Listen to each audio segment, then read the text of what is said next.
बोलो जयकारा बोल मेरे श्री गुरु महाराज जी की जय। बोल साचे दरबार की जय। आज 22 जुलाई 2022 वार शुक्रवार, मैं आनंद सिंह अमृतवाणी सेवा ट्रस्ट एवं श्री हरिहर सत्संग मंडल की तरफ से अपना दैनिक सत्संग आप लोग के सामने प्रस्तुत करता हूँ। अमृत वचन। गुरु विमुख की संगति से जो दुख उपलब्ध होगा उसकी समानता करने वाला दुख किसी नरक में भी नहीं, इसलिए ऐसी संगति से बचो। तुम यह सोचते हो कि मैं छुपकर पाप करूंगा तो दंड से बच जाऊंगा, ऐसा तीनों कालों में नहीं हो सकता। आज नहीं तो कल तुम्हें बुराई का फल बुरा अवश्य प्राप्त होगा। कालीनाग ने समझा कृष्ण को समाप्त करूंगा, परंतु स्वयं समाप्त हो गया। जो ये समझता है कि सत्य नष्ट हो जाएगा और असत्य सुरक्षित रह जाएगा, वे स्वयं नष्ट हो जाता है। संतों के वचन में महान शक्ति है, इसलिए वह जो भी कहें उसे श्रद्धा से सत्य सत्य कर मानो। नदी में डूबता हुआ मूर्ख भी बचने के लिए हाथ पैर मारता है, फिर जिस बुद्धिमान या पंडित को यह ज्ञात भी है कि संसार भवसागर है, लेकिन उसे तैर कर पार करने के लिए भक्ति के साधन नहीं अपनाता, तो वह भाग्यहीन है।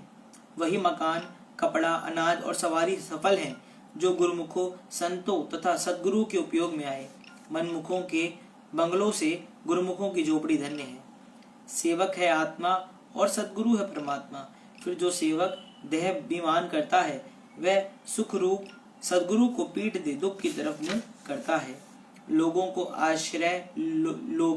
का आश्रय लोगे तो सदैव दास्ता में जीवन व्यतीत करना पड़ेगा, और मालिक की आज्ञा अनुसार चलोगे तो निर्भय पद को प्राप्त करोगे। जो केवल शरीर का श्रृंगार करता है और आत्मिक उन्नति के लिए कुछ भी नहीं विचारता, उसे ऐसा मलिन व्यक्ति समझो जो वर्ष में एक बार भी स्नान ना करे और प्रतिदिन वस्त्र बदलता रहे। तुम ऐसी भावना और पुरुषार्थ ना करो कि लोग मुझे बड़ा ही अच्छा समझे। लोगों से तुम्हें क्या उपलब्ध होगा? जो मिलेगा अपने शुभ विचारों एवं कर्मों से ही प्राप्त होगा। यदि तुम कहो कि मैं भक्ति मार्ग को सबसे अच्छे से अच्छा प्रचारक बनूं और लोग मुझसे अधिक से अधिक लाभ प्राप्त करें, तो उस मार्ग के नियमों का पालन करो। फिर तुम्हारे एक अक्षर में वह प्रभाव और शक्ति उत्पन्न होगी जो आचरण रहित अच्छे से अच्छे भाषण में भी नहीं होगी। यदि तुम्हारे कीर्तन व सत्संग करने में ये भावना निहित है कि लोगों से कुछ प्राप्त होगा, तो तुम भी स्वयं ही भूखे हो, फिर दूसरे को तुमसे क्या प्राप्त होगा? माया है सत्य और असत्य है भक्ति है। माया है असत्य और भक्ति है सत्य। यदि असत्य का आश्रय लोगे तो धोखा खाओगे, और सत्य का आश्रय लोगे तो बाल विवाह का ना होगा। तुम्हारी छाया तो तुम्हारे साथ अवश्य रहेगी, परंतु सोचना केवल यह है कि वह तुम्हारे पीछे है या तुम उसके पीछे हो। यदि उसे पकड़ने का यत्न करोगे तो वह आगे आगे भागेगी, यदि उसकी ओर पीठ करोगे तो वह तुम्हारे पीछे पीछे स्वतः हुई चली आएगी। यही हाल माया का है। संसारिक वस्तुओं के बिना शारीरिक निर्वाह भी असंभव है, परंतु अंतर केवल इतना है कि एक के जीवन का उद्देश्य पदार्थ एकत्र करना है, और वे पदार्थ उन्हें साथ नहीं देते। वे यहाँ भी और वहां भी खाली हाथ रहते हैं, और दूसरे का उद्देश्य मालिक की भक्ति करना है, परंतु पदार्थ उनके पीछे पीछे स्वतः आते हैं। उनका लोक भी परलोक भी संवर जाता है। जैसे जुआरी या सट्टेबाज प्राय धनाढ्य से दरिद्र हो जाते हैं, वैसे ही भक्तिमान भी कुसंग में पड़ने से या बहिर्मुखता के कारण भक्ति धन को गंवा बैठते हैं। इसलिए उन्हें ऐसी संगति से बचना चाहिए ताकि भक्ति धन सुरक्षित रहे। जैसे लोहे के टुकड़े को चुंबक स्पर्श करने से उसमें आकर्षण शक्ति आ जाती है, वैसे ही जो साधारण मनुष्य भी स्वयं को नाम से संबंधित कर देता है, तो उसमें एक प्रकार की प्राकृतिक आकर्षण शक्ति उत्पन्न हो जाती है, जिसके परिणाम स्वरूप सभी पदार्थ व लोग वहां स्वतः चले आते हैं। जब तुम में अहंकार आएगा तो कष्ट भी आएंगे। यदि ईश्वर के निकट होना चाहते हो तो अहंकार से दूर भागो, फिर तुम्हारी वाणी भी ईश्वरीय हो जाएगी। किसी भी वस्तु को प्राप्त करने के लिए उसका मूल्य देना पड़ता है। यदि योग को चाहते हो तो भोग को त्यागना पड़ेगा। जिसको आत्मिक मार्ग पर चलने का विचार है, उसे शरीर और शारीरिक संबंधियों की तरफ आकृष्ट नहीं होना चाहिए। जैसे जो नाव तट के पेड़ से बंधी हुई है, उससे यात्रा कैसे पूर्ण होगी? जैसे घड़ी को घड़ी साज के पास, मोटर को वर्कशॉप में मिस्त्री के पास ठीक करवाने के लिए जाना पड़ता है, वैसे ही मन की मैल को स्वच्छ करवाने के लिए इंसान को सद्गुरु की शरण में जाने की आवश्यकता है। कभी भी व्याकुल ना हो, अपने सहायक मालिक पर विश्वास रखो।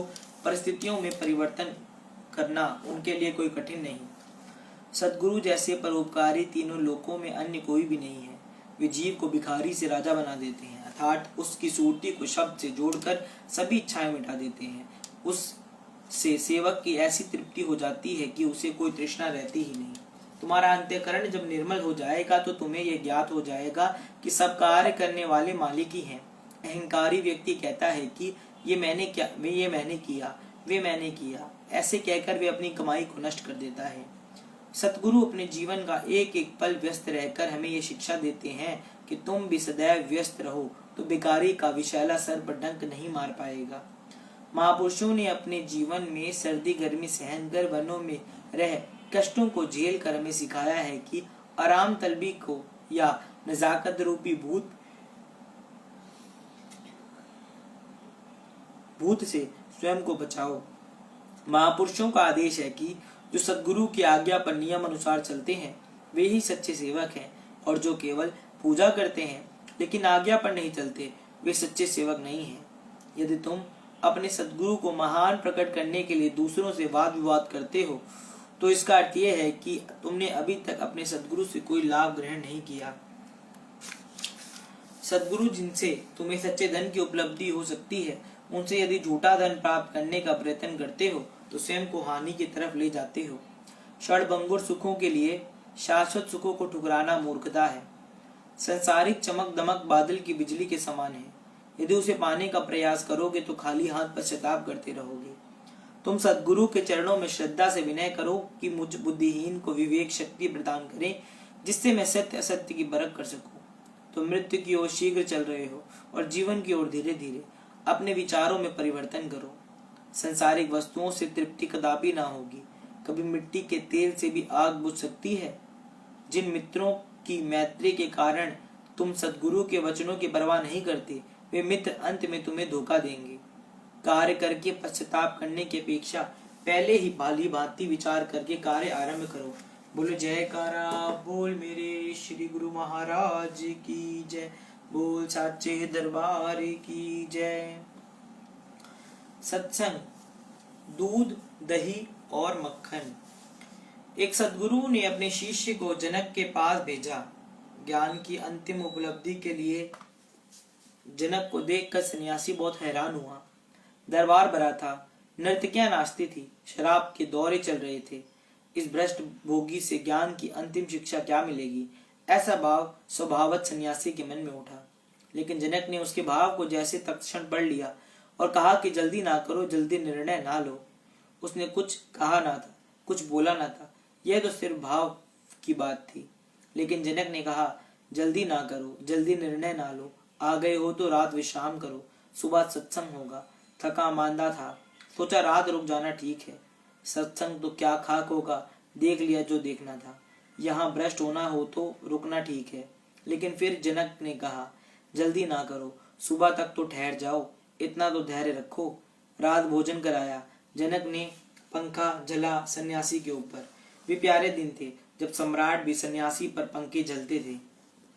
फिर भोजन के बाद बिस्तर पर लिटाया। सुंदर बिस्तर, सन्यासी ने कभी ऐसा बिस्तर देखा भी नहीं था। फिर सुबह हुई, सम्राट आया। सन्यासी ने पूछा रात ठीक से विश्राम किया? उसने कहा क्या खाक विश्राम, विश्राम करने ही नहीं दिया। ये तलवार क्यों ऊपर लटकी है? बिस्तर के ऊपर एक कच्चे धागे से तलवार लटकी हुई थी, नंगी। सन्यासी ने कहा बहुत उपाय किए सोने के, बहुत करवटें बदली, बहुत मन में दोहराया कि आत्मा तो अमर है, मगर वे बातें कोई काम नहीं आई। ब्रह्म ज्ञान जो भी मैंने सुना समझा है, सब याद किया कि अरे शरीर ही मरता है, ना हन्यते हन्याने हन्यम माने शरीरे, नैने छिंदती शस्त्रणी नैने दहनती पावक। सब दोहराया मगर कोई काम ना आया। वह तलवार लटकी ऊपर और नंगी और कच्चा धागा और जरा हवा का झोंका आगे टूट जाए। तो रात भर बहुत कोशिश की सोने की, मगर सो ना पाया। आंखें अटकी रही तलवार पर। आंख भी बंद करूं तो तलवार दिखाई पड़ती थी। कभी कभी शायद थोड़ी बहुत तंद्रा भी आई तो थका मांदा था तो थोड़ी बहुत नींद भी लग गई हो। मगर तलवार नहीं भूली, सो नहीं भूली। उस तंद्रा से भी तलवार लटकी थी और तंद्रा से भी मुझे याद था कि तलवार लटकी है और खतरा है। जनक ने कहा, कुछ समझ में आया, ऐसी ही हालत मेरी है। बैठा हूँ राजमहल में, लेकिन तलवार मौत की लटकी है, वह भूलती नहीं। और जैसे तलवार भूलती नहीं, नींद में भी याद रहती है, वैसे ही परमात्मा को भी याद करने का ढंग है, वह भी नहीं भूलता, नींद में भी याद रहते हैं। शराब भी चल रही है, नृत्य भी हो रहा है, सब हो रहा है, मगर मैं इस सब के बाहर हूँ बीच में मौजूद और फिर भी मौजूद नहीं हूँ। तुम्हारे गुरु ने इसलिए भेजा है कि आखिरी सत्य है, ये परम सत्य है, और जब तक ये तुम ना जान लोगे तब तक तुम्हारे पास संन्यास होता है, ऊपरी है। अब तुम जा सकते हो। संन्यास तभी पूरा है जब संसार में रहकर भी और संन्यास पर कालिक ना आती हो, जब बाजार में खड़े होकर और ध्यान लगा रहे, जब दुकान पर बैठे बैठे और जिक्र चलता रहे, जब घर द्वार का काम भी संभाला जाए, घर गृहस्थी का फिक्र भी की जाए और फिर भी फिक्र परमात्मा की होती रहे। यह आखिरी उपदेश है जिसके लिए गुरु ने तुम्हें यहाँ भेजा है। अब तुम जा सकते हो। सतनाम ते लांगी आँखियां, मन परिगे जिक्रे जंजीरें हो। मन अगर उसकी जिक्र की जंजीर में बंध जाए, अगर उसकी याद की जंजीर में बंध जाए, अगर उसकी हुक उठती रहे, अगर उसका स्मरण आता ही रहे, तो फिर तुम क्या करते हो इसका फर्क नहीं पड़ता। तुम्हारे कृत्यों का कोई मूल्य नहीं है, तुम्हारी स्मृति का ही अत्यांतिक मूल्य है, तुम्हारी शुद्धि का मूल्य है, तुम्हारे कर्मों का नहीं। तुम अच्छे कर्म भी करो और अगर परमात्मा की याद भीतर ना हो तो वे सब बंधन बन जाएंगे, और तुम अच्छे कर्म ना भी करो और तुम्हारे भीतर परमात्मा की सतत याद बहती रहती है तो तुम पर कोई बंधन होने वाला नहीं है। बोलो जयकारा, बोल मेरे श्री गुरु महाराज की जय, बोल साचे दरबार की जय।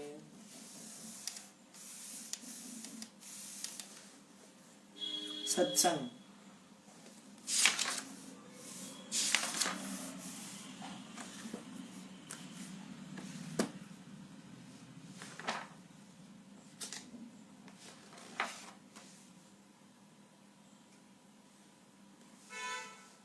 श्रीमुख प्रवचन श्री द्वितीय पातशाही जी महाराज। प्रवचन। गीता में भगवान श्री कृष्ण चंद्र जी कहते हैं कि ये अर्जुन, इन आंखों से तू मेरा स्वरूप नहीं देख सकता। यदि वास्तविक स्वरूप को देखना चाहता है तो अंतर्दृष्टि से मेरे स्वरूप को देख। परमात्मा के दो स्वरूप हैं, निराकार और साकार। निराकार की ज्योति का दर्शन करने के लिए साकार सद्गुरु का ध्यान करना जरूरी है, क्योंकि जब तक किसी वस्तु का आकार, रूप और रंग ही विदित नहीं, तब तक हम उसे कैसे देख सकते हैं। जैसे मानव के स्थूल शरीर में सूक्ष्म आत्मा का निवास है, परंतु इन स्थूल आंखों से आत्मा के दर्शन नहीं कर सकते, फिर भी आत्म दर्शन के लिए इन्हीं स्थूल आंखों से विवेक की सूक्ष्म आंख खोल सकते हैं। बाहरी जगत का प्रतिबिंब अंतर्मानस पर भी पड़ता है। परमात्मा निराकार अर्थात सूक्ष्म सत्ता से साकार सद्गुरु के रूप में अर्थात स्थूल देह को इसलिए ही धारण करते हैं कि स्थूल रूप की ज्योति के ध्यान से सूक्ष्म ज्योति को भी देखा जा सके। जब सद्गुरु के स्थूल रूप के पावन ज्योति हृदय में जग जाती है तो परमात्मा की ज्योति के भी दर्शन हो जाते हैं। परमचंद श्री कबीर साहब जी फरमाते हैं कि मूल ध्यान गुरु रूप है, मूल पूजा गुरु पांव, मूल नाम गुरु बचन है, मूल सत्य सतभाव। अर्थात यदि परमात्मा की ज्योति को देखने की अभिलाषा है तो सद्गुरु का ध्यान ही मूल मंत्र है। उपासना के लिए सद्गुरु के चरणों की सेवा मूल मंत्र है। नाम जपने के लिए सद्गुरु के श्री वचनों के अनुसार अपना जीवन बनाना ही मूल मंत्र जाप है, और सच्चाई एवं विश्वास से सब काम करना ही परमात्मा को पाने का मूल मंत्र है। मनुष्य में यह विशेषता है कि जिस ओर भी वह अपना ध्यान केंद्रित कर ले, वहीं कुछ स्वप्न अवस्था में अथवा जागृत अवस्था में आकार के रूप में आंखों के सम्मुख घूमते दिखाई देते हैं। जब संपूर्ण ध्यान केंद्रित कर दे तो वहीं आकार वास्तविक रूप में स्पष्ट दिखाई देने आरंभ हो जाते हैं। यहाँ तक कि कई बार तो पर एक रूपता की स्थिति भी बन जाती है। अब विशेष ध्यान देने योग्य बात यह है कि मनुष्य को अपना ध्यान किस ओर केंद्रित करना चाहिए। मनुष्य का वास्तविक उद्देश्य क्या है? मनुष्य का वास्तविक उद्देश्य मालिक की प्राप्ति करना है, जिसका स्वयं ये अंश है। उसी अंश में एक रूप हो जाना ही इसकी मंजिल है। अभिप्राय यह हुआ कि अपनी मंजिल पर पहुंचने के लिए उस अपने ध्यान को भी लक्ष्य पर केंद्रित करना पड़ेगा, तभी लक्ष्य की प्राप्ति होगी। लक्ष्य कैसे मिलेगा? ये स्थूल चक्षु जब अपने ध्यान की समझधारा श्री सद्गुरु जी के ध्यान में केंद्रित कर देंगे तो यही स्थूल रूप में श्री सद्गुरुदेव महाराज जी की श्री छवि सूक्ष्म रूप परमात्मा अथवा आत्म ज्योति के दर्शन करा देगी। श्री गुरु रामदास जी फरमाते हैं कि सदगुरु से बढ़कर और कोई नहीं है, वही परमात्मा का मिलाप कराते हैं। वे स्वयं ही हरि हैं, वे अलग अगम तथा गोचर है। यदि परमात्मा के मिलाप की अभिलाषा है तो सदगुरु की शरण में जाकर उनके श्री वचन जीवन बनाकर श्री छवि का ध्यान करते हुए ही उस दिव्य ज्योति निराकार स्वरूप के दर्शन हो सकते हैं। यही वास्तविक मंजिल है जिसे पाना मानव का ध्येय है। बोलो जयकारा बोल मेरे श्री गुरु महाराज की जय, बोल साचे दरबार की जय। आज हम अपना दैनिक सत्संग यहीं पर समाप्त करते हैं। राम राम, जय सच्चिदानंद, सत श्री अकाल।